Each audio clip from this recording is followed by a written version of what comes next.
This is Blake Atwood with FaithVillage.com. We're talking with Ken Coleman, host of his own syndicated radio talk show, aptly named The Ken Coleman Show, and author of One Question, Life-Changing Answers from Today's Leading Voices. So maybe you can share with us, you don't have to give us all your secrets, but what's your process for asking just the right question?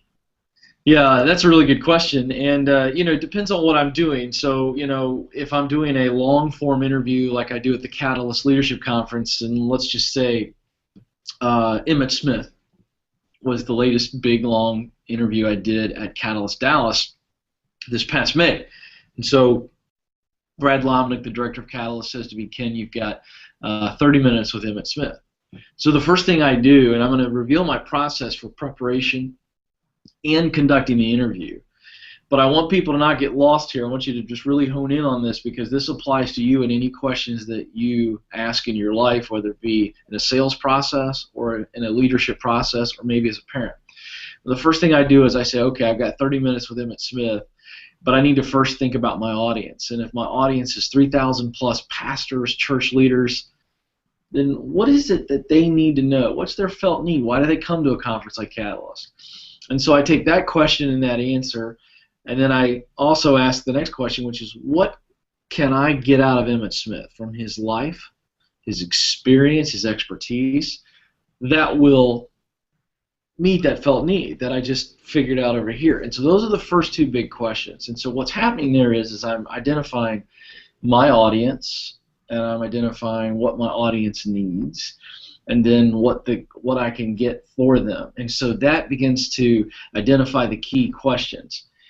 And then I have to look very practically, and I say, okay, I've got 30 minutes with Emmett Smith, and so let's say that every one of his answers is about 2 minutes or 3 minutes. Then that means you're going somewhere to the form of 8 questions to 10 questions, right? Somewhere in that range.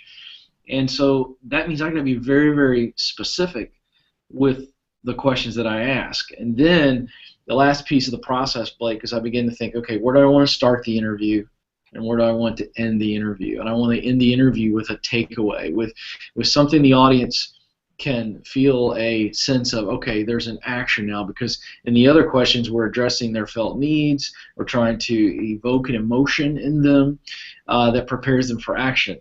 So that's a nerdy response, but I share that with you because most people will never do those types of interviews. I do them on radio every day with my show and at live events. However, if you are sitting down with a potential client, your kids, your wife, as a leader, you're sitting down with your staff, I have said this before on Twitter, and I think it's worth repeating. I believe that a great question has far more potential for influence than a great statement.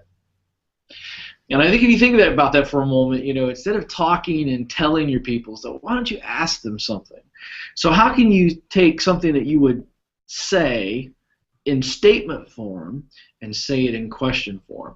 Because here's what a question does, Blake, and you know this well. It engages somebody. Now, instead of me telling you something, I ask you something, and now you choose to engage. And if you begin to think about the question, you go to the point of answering the question. Now I've got you fully engaged, but it's coming with your full participation. And so that's why I share that process. So, in the book I challenge people, you may not sit with A-listers, but who are the wise people in your community, in your church, in your company? And then if you do get the chance to sit with somebody of great success, you may only have a short window of time with them. What's the one question you would ask the people you most admire? And that's what I got to do in this book.